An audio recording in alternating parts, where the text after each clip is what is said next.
Comienza Que el Pueblo Viva, un programa de análisis y contingencia sobre derechos humanos. Conduce Hervi Lara. Buenas tardes, saludamos a todas y todos quienes nos acompañan hoy en este programa Que el Pueblo Viva. En este programa queremos recordar lo que fue el gobierno de la Unidad Popular y el legado invaluable que nos dejó el presidente Salvador Allende. Este es un programa distinto, es un programa especial, puesto que en esta oportunidad nuestro querido conductor de siempre, Hervi Lara, pasará a ser nuestro entrevistado. Hola Hervi, buenas tardes. ¿Qué tal Alejandra? Muy buenas tardes y buenas tardes a todos quienes nos escuchan.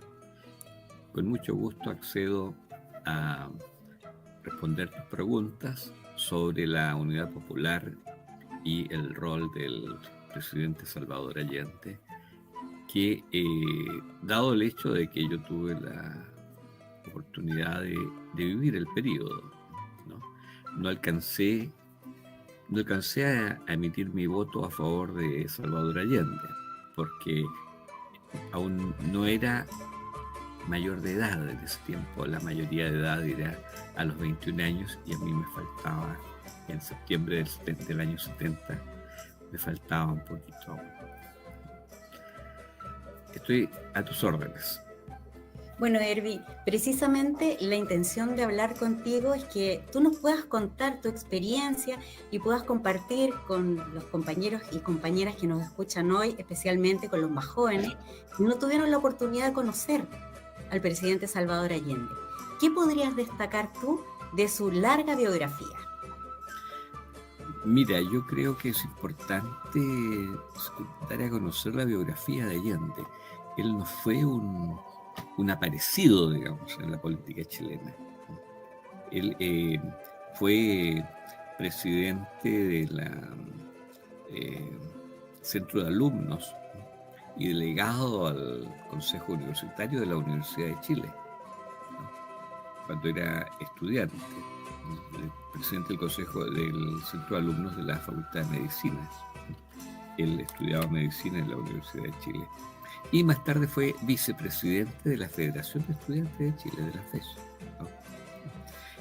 Y justamente por haberse enfrentado en esa condición a la dictadura de Ibáñez, fue expulsado de la universidad y fue relegado en el año 1935 a la localidad de Caldera, en el norte, ¿no? Y su carrera de médico la inició en Valparaíso en el año, en la década del 30. No tuvo opción para ingresar a otros concursos, porque siempre se le negaba la posibilidad de acceder a los cargos, ¿no? En Valparaíso mismo fue, junto a otros dirigentes, fundó el Partido Socialista, ¿no? Allí fue jefe de núcleo, fue secretario regional, subsecretario general, fue 2 veces secretario general del Partido Socialista, fue diputado, fue senador, fue ministro. Y en el año 1936 participó en la formación del Frente Popular y combatió también al fascismo, ¿no? Y en el gobierno de Pedro Aguirre Cerda, teniendo solo 31 años, fue ministro de Salud. Y el cargo se llamaba en ese entonces Ministerio de Salubridad, Previsión y Asistencia Social. Y entre los aspectos más destacados de ese periodo como ministro fue su plan de vivienda social, ¿no? Y la reforma a la previsión social, porque para él, y efectivamente es así, el hospital, es decir, la medicina curativa, es el último recurso. La salud se tiene que prevenir, ¿no? En una vivienda salubre, ¿no? En condiciones de alimentación, en condiciones laborales, ¿no? También procedió a preparar, a que se prepararan otros profesionales de la salud para cuidar la salud de los trabajadores que sufrían en ese tiempo muchos accidentes, ¿no? Se fundó el Instituto de Neurocirugía, ¿no? Y realizó en su carrera política reformas legales, innumerables reformas legales, en torno al seguro obrero obligatorio, a los accidentes del trabajo, a la asignación familiar. Y en su gremio fundó el Colegio Médico, fue profesor de Medicina Social de la Universidad de Chile.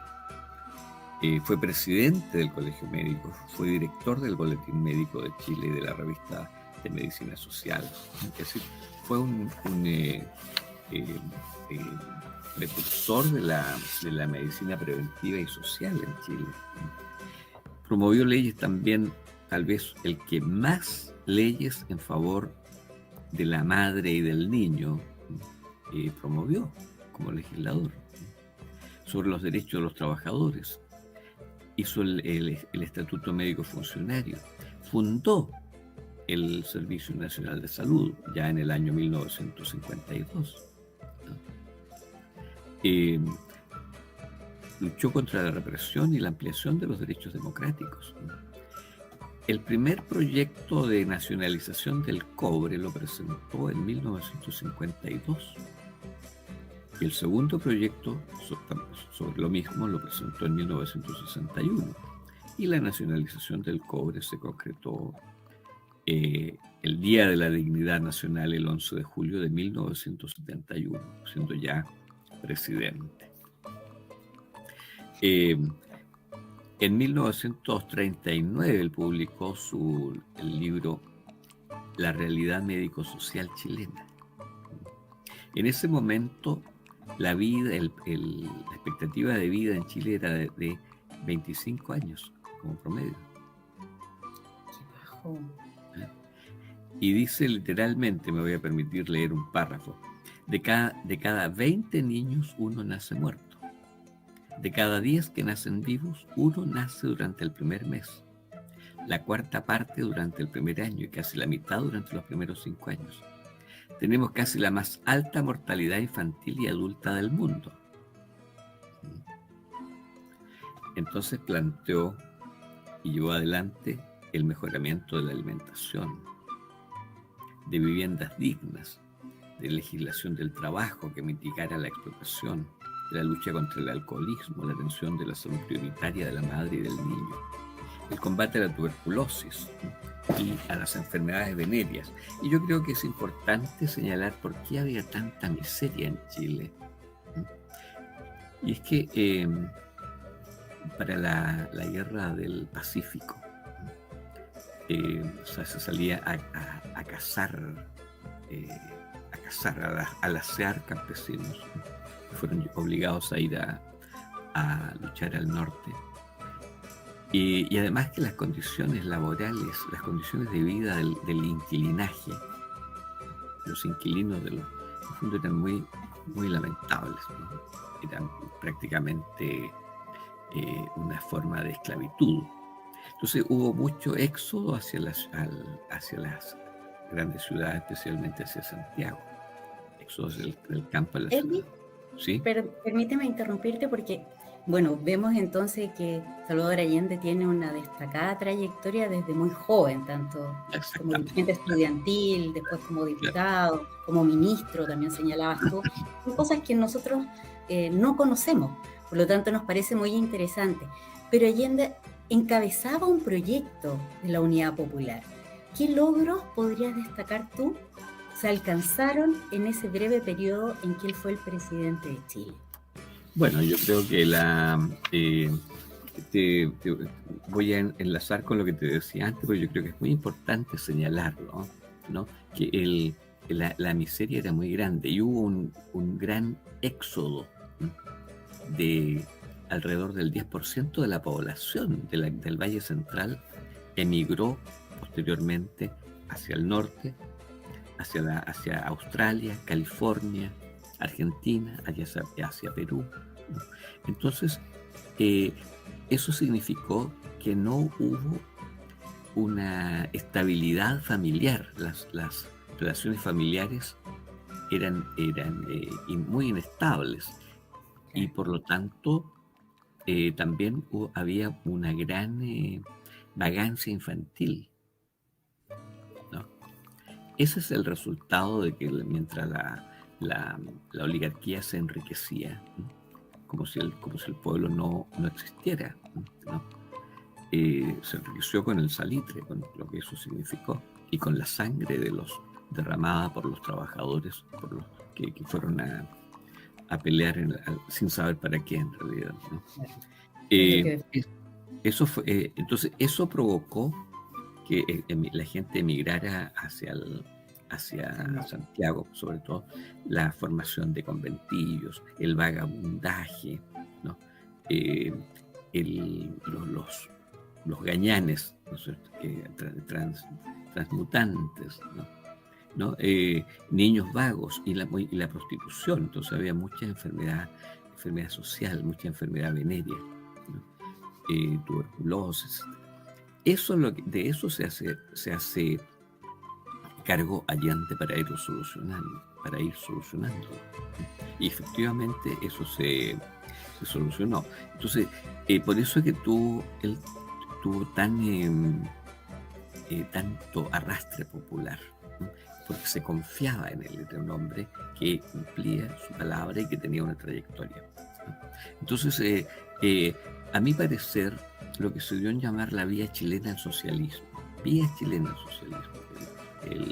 fue el gobierno de la Unidad Popular, y que se inició oficialmente el 4 de noviembre de 1970, significó la integración de los principios, ¿no? O de los derechos jurídicos, civiles y políticos emanados, por decirlo de alguna manera, de la Revolución Francesa, los derechos económicos, sociales y culturales, ¿no? Que vienen de la Revolución Rusa, ¿no? Porque se plasman allí, ¿no? Esa era la idea, a mi parecer, lo que yo he concluido que tenía Allende, ¿no? Y que hoy día también es lo que se está pidiendo. Sí, los que dicen que cada uno elige su libertad, ¿no? O sea, es libre de elegir, pero cuando puede elegir, claro, tiene que haber justicia social para que yo pueda ejercer la libertad. Si no, es una palabrería hueca, ¿no? O sea, en el fondo, tú lo que más destacas de lo que fue el gobierno de la Unidad Popular, entiendo que sería el desarrollo en el ámbito político, social y cultural también, ¿no? Cultural, claro. Fíjate que se nacionalizaron el cobre, el salitre, el hierro. Se distribuyó la renta mediante una nueva política de salarios. Y el tema de nacionalizar estas riquezas naturales tan importantes, ¿cuál era el objetivo? ¿Cuál fue el móvil que impulsó al gobierno de la Unidad Popular a tomar estas medidas? Porque no eran chilenas. O sea, todas las riquezas naturales estaban en manos de... Había decaído el imperio británico en el mundo, y va siendo reemplazado alrededor de la Primera Guerra Mundial, va siendo reemplazado por las grandes empresas norteamericanas que se apropian del cobre, se apropian de la electricidad, del teléfono, de la banca, etc. Eso es lo que acontecía. Para ingresar al territorio del teniente o del chuquicamata había que pedir permiso, ¿no? Prácticamente era territorio extranjero, ¿no? Entonces la idea de nacionalizarlos era un gran paso de ejercer la soberanía nacional, en definitiva, claro, ¿no? ¿por qué? Porque se llevaban como lo hacen ahora, ¿no? Se llevan las riquezas naturales, ¿no? Y vuelven elaboradas, ¿no? Y tenemos que comprarlas más caras. O sea, recuerdo perfectamente que lo dijo en algún discurso: vendemos barato y compramos caro, ¿no? Entonces, Claro. con ese cambio en la nación, eso se permitiría, habría permitido, ¿no? Y efectivamente es así, financiar los derechos sociales que no existían. Efectivamente, porque contaría con recursos para poder dedicarse a que efectivamente se garantizara el acceso Claro, a todos por igual a estos derechos humanos. cosa que hoy día no existe porque ni siquiera pagan impuestos, ¿no? Los Exactamente. grandes. Herbie, y tú nos comentabas que eras muy joven, que no pudiste votar en esa oportunidad. Claro, ¿Y pues, cuál era el votaba a los espíritu de los 21 años. jóvenes y de los niños? Bueno, la juventud tenía un rol muy protagónico. La Federación de Estudiantes de Chile era un actor político decisivo, ¿no? Se decía que lo que acontecía en la FES, en la Federación de Estudiantes de Chile, era un anticipo de lo que iba a suceder en el país, ¿no? Y en gran medida era así, ¿no? Había un gran estímulo cultural, ¿no? Un gran estímulo al estudio, ¿no? El clima cultural era muy rico. Chile O sea, la juventud era participativa. participaba, claro, y hay otro aspecto que ha pasado al olvido, los trabajos voluntarios, ¿no? Claro. En los que participábamos todos los jóvenes, ¿no? Que se mantuvo con todo el boicot internacional y el boicot de la derecha empresarial y comercial aquí en Chile. Los trabajadores y los jóvenes, fundamentalmente los jóvenes, participábamos en la batalla de la producción, y efectivamente se mantuvo y se incrementó el producto nacional, incluso en el periodo del paro de octubre del año 72, que los camioneros tenían paralizado al país, ¿no? Entonces, había por qué vivir, había un sentido. Esto iba a ser otro nuestro destino. Y había un gran sentido de la solidaridad también, sin duda alguna. Un espíritu se nos formaba en las universidades en general, ¿no? Para el servicio a la sociedad. O sea, se cumplía precisamente con el rol que uno enseña en las clases de ética a los estudiantes, ¿no? Que hay una función social, no es solamente estudiar para un fin propio, personal y tener un lucro, sino que en definitiva contribuir también a la sociedad de la cual somos parte. Claro, fíjate que a propósito de lo cultural, la editorial Quimantú, de propiedad del Estado, en 2 años y medio editó entre 12 y 15 millones de libros, de clásicos que se vendían en los kioscos de diarios, ¿no? Y se vendían a bajo costo, me imagino, ¿no? Baratísimos, pues claro, en los kioscos. Y obras de Dostoyevsky, los trabajadores leían obras de Dostoyevsky, de Tolstoy, de los grandes escritores de la literatura universal, ¿no? Se discutía, ¿no? Entonces era otro mundo inimaginable hoy día. Hoy día no se lo imagina. La formación, no hay, los partidos hoy día no dan formación política, por ejemplo. En ese tiempo sí la teníamos en el aire, ¿no? En el aire que se palpaba, se vivía.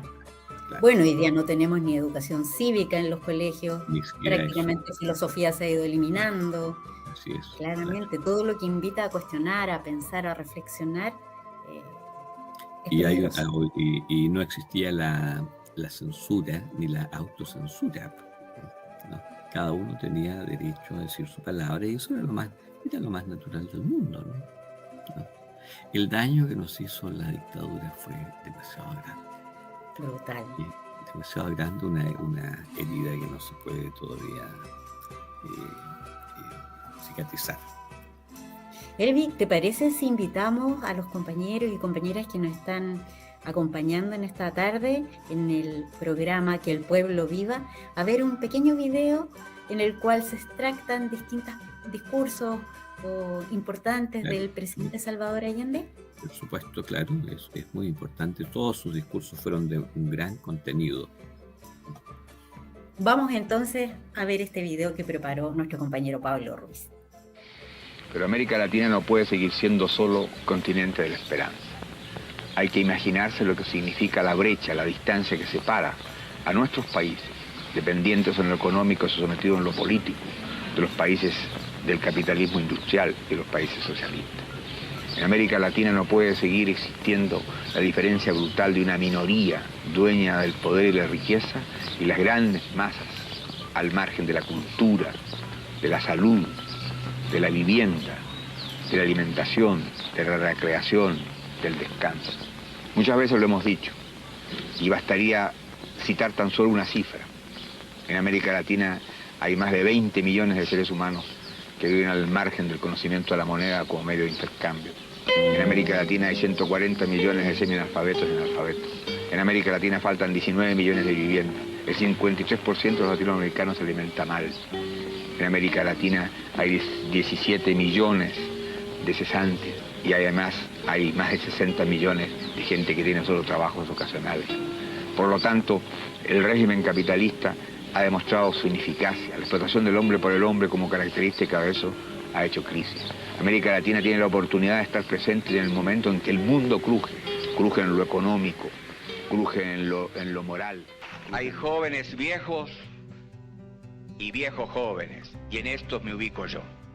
Esos jóvenes viejos no se preguntan cuántas viviendas faltan en nuestros países, y a veces ni en su propio país. Hay muchos médicos que no comprenden que la salud se compra y que hay miles y miles y miles de hombres y mujeres en América Latina que no pueden comprar la salud. De igual manera que hay maestros que no se inquietan, que haya también cientos y miles de niños y de jóvenes que no pueden ingresar a las escuelas. Son los pueblos, todos los pueblos al sur del río Bravo, que se yerguen para decir basta, basta a la dependencia, basta a las presiones, basta a la intervención, para afirmar el derecho soberano de todos los países en desarrollo a disponer libremente de sus recursos naturales. Existe una realidad hecha voluntad y conciencia en más de 250 millones de seres que exigen ser oídos y respetados. Cientos de miles y miles de chilenos me despidieron con fervor al salir de mi patria y me entregaron el mensaje que he traído a esta Asamblea Mundial. Estoy seguro que ustedes, representantes de las naciones de la tierra, sabrán comprender mis palabras. Es nuestra confianza en nosotros lo que incrementa nuestra fe en los grandes valores de la humanidad y en la certeza de que esos valores tendrán que prevalecer, no podrán ser destruidos.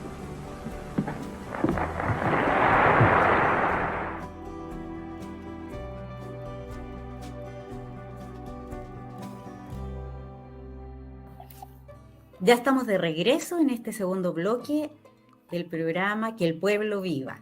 Damos la bienvenida a Pablo Ruiz, que se incorpora luego de ver y oír al presidente Salvador Allende. ¿Qué te parece, Pablo? ¿Qué podrías comentar de lo que hemos visto? Bueno, gracias, Ale. Hola, Ervilara. Bueno, los videos que vimos, el primero, la famosa entrevista del periodista que tengo anotado por acá, Augusto Olivares, que el diálogo de la América, una entrevista al presidente Salvador Allende y Fidel Castro. El segundo discurso o el segundo fragmento, el discurso del presidente Allende en la Universidad Guadalajara en México. Y finalmente el tercer fragmento es la intervención del presidente Salvador Allende en Naciones Unidas.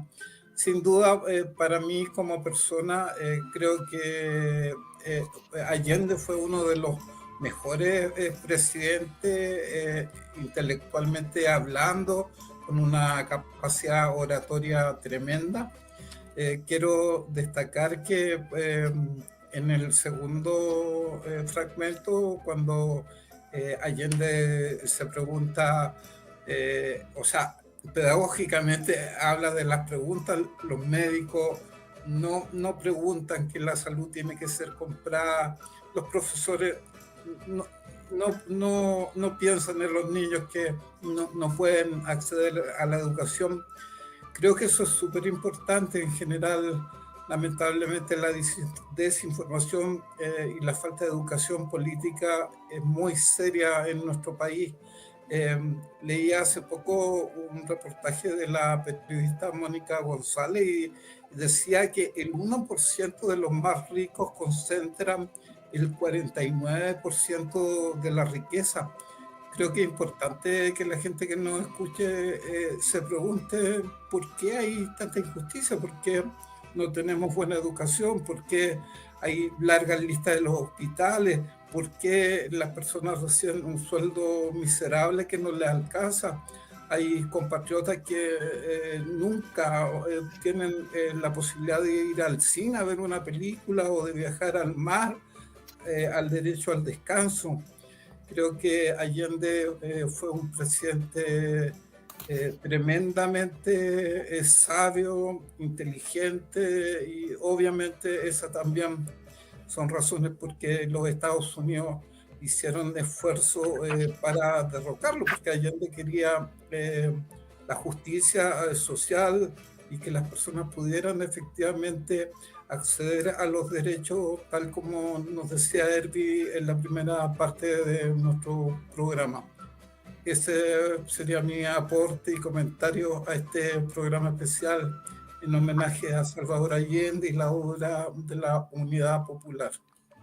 Gracias, Pablo. Herbie, ¿qué te pareció a ti este extracto de discursos del presidente Salvador Allende? Yo los he escuchado permanentemente, porque tengo que reconocer que soy allendófilo. Y cada vez se me agranda más la figura de Allende, y cada vez aprendo más de su discurso, de su palabra, de su pensamiento, ¿no? Y en términos sintéticos, lo que significó la Unidad Popular es el traspaso del poder desde los antiguos grupos dominantes a los trabajadores, al campesinado, ¿no? A los sectores progresistas de las capas medias, ¿no? Y se fue terminando el poder del capital monopolista nacional, extranjero y también latifundista, ¿no? Eso es en términos generales, ¿no? Pero yo quisiera resaltar el discurso que hizo Allende en Naciones Unidas, ¿no? En alguna parte, muy brevemente, dice: no solo sufrimos el bloqueo financiero, sino también somos víctimas de una clara agresión. 2 empresas que integran el núcleo central de las grandes compañías transnacionales que clavaron sus garras en mi país, la International Telegraph and Telephone Company y la Kennecott Copper Corporation, se propusieron manejar nuestra vida política. Y agrega más adelante: señores delegados, acuso ante la conciencia del mundo a la ITT, ¿no?, de pretender provocar en mi patria una guerra civil. Esto es lo que nosotros calificamos de acción imperialista, ¿no? Bueno, el discurso ese es una pieza maestra, ¿no? Que yo lo valoro enormemente, igual que el de la Universidad de Guadalajara, ¿no? Y todos los discursos, ¿no?, son todas sus intervenciones están muy bien elaboradas en lo formal, aparte de tener un profundo contenido, ¿no? Y que lamentablemente la misma izquierda o sectores de izquierda se esmeraron en descalificar a Allende, ¿no?, en asumir la imagen que la derecha pretendió dar de él, ¿no?, como de un politiquero de segunda categoría, y eso es absolutamente erróneo y deformante y falso, además, ¿no? por otro lado, han querido deslavar su imagen de su figura de revolucionario. Fue un revolucionario, ¿no? Fue un revolucionario y es a lo que tenemos que pretender continuar con su obra. Yo me quedo con el discurso, el último discurso que permanentemente se repite. Allí hay una afirmación que dice Allende: yo no voy a renunciar, yo no voy a renunciar, ¿no? Es decir, en muy pocas palabras ratifica cuál es su deber, cuál es su compromiso con el pueblo, ¿no? Yo tampoco voy a renunciar, ¿no? Y no he renunciado a continuar con mi modestísimo grano de arena a recuperar nuestra identidad, lo que somos, nuestra liberación. Sí, a mí me emociona mucho verlo, oírlo, porque creo que él logra transmitir la pasión y el compromiso que él tenía por los más pobres, ¿no? Por los que siempre han estado postergados. Yo creo que sus ansias de justicia social, su compromiso real con la democracia y con la motivación que transmitía al pueblo, yo creo que es impresionante y que no lo hemos vuelto a ver en ningún otro político posterior, digamos. Y entonces, ya cerrando este hermoso programa que le hemos dedicado al gobierno, a la Unidad Popular y al presidente Salvador Allende, ¿con qué nos quedamos, Hervi? ¿Cuál es tu reflexión final que podrías dejar hoy día a las personas que nos escuchan? Yo creo que el compromiso de valorar lo que fuimos, las posibilidades que tuvimos, y que la Unidad Popular no fue una improvisación. Somos herederos de toda una trayectoria del pueblo que se fue organizando desde los inicios de la República, mientras la oligarquía vivía en su mundo e ignoraba al pueblo. El pueblo se fue organizando, ¿no? Y hubo líderes que supieron canalizar políticamente, ¿no? La Constitución del 33, de 1833, fue una constitución autoritaria, ¿no? Sin duda alguna. La Guerra del Pacífico permitió que la oligarquía se enriqueciera más, ¿no? Y siempre ignoró al pueblo. Y la guerra civil del año 1891 significó un temor que tuvo la oligarquía frente a este pueblo que se estaba organizando. Y por eso que respondían con tremendas matanzas de miles y miles de personas, hasta que tuvieron que incorporar a la clase media, que sirviera de colchón entre la oligarquía y las demandas populares. Esa fue la Constitución del 25. Y por eso que uno de los principales aportes que iba a hacer Allende, ¿no? fue una nueva Constitución que permitiera que el sistema político asumiera a los trabajadores, que siempre habían sido olvidados, marginados. Y por eso es que lo sacaron. Nos quedamos entonces precisamente con esta fuerza, con esta idea de seguir construyendo, ¿no? Lo que es un gobierno del pueblo y para el pueblo. Que el pueblo viva, ¿no? Estamos llegando al término de este programa. Gracias, Hervi, por transmitirnos tu experiencia, tus opiniones, tus impresiones. Pablo también, hermoso el video con los extractos que compartiste con nosotros. Y nos vemos en una próxima oportunidad. Que el pueblo viva. Hasta siempre. El pueblo viva. Nos vemos.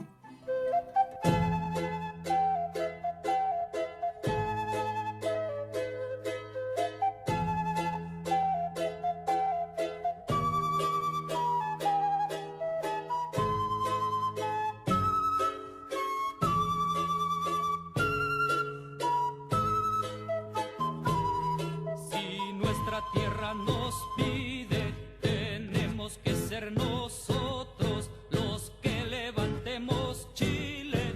Así es que a poner el hombro, vamos a llevar las riendas de todos nuestros asuntos y que de una vez se entiendan, hombre y mujer todos juntos, porque esta vez no se trata de cambiar un presidente, será el pueblo quien construya un Chile bien diferente, porque esta vez no se trata de cambiar un presidente, será el pueblo quien construya un Chile bien diferente.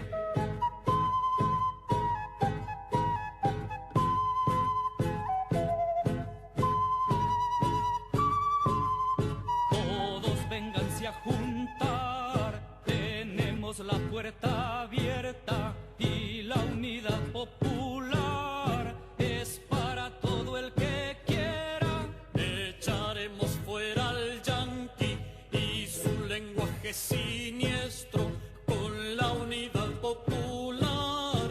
Ahora somos gobierno, porque esta vez no se trata de cambiar un presidente, será el pueblo quien construya un Chile bien diferente, porque esta vez no se trata de cambiar un presidente, será el pueblo quien construya un Chile bien diferente.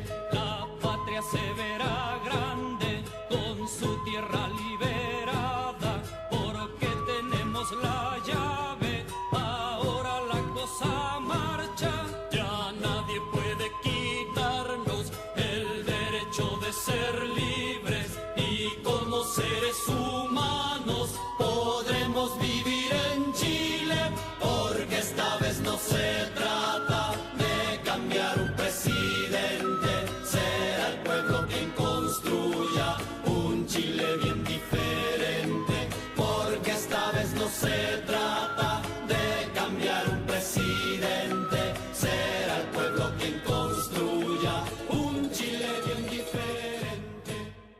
Así concluye una edición más del programa Que el Pueblo Viva, donde los derechos humanos se ponen sobre la mesa, con la conducción de Hervilar Abramo. ¡Viva Chile! ¡Viva el pueblo! ¡Vivan los trabajadores!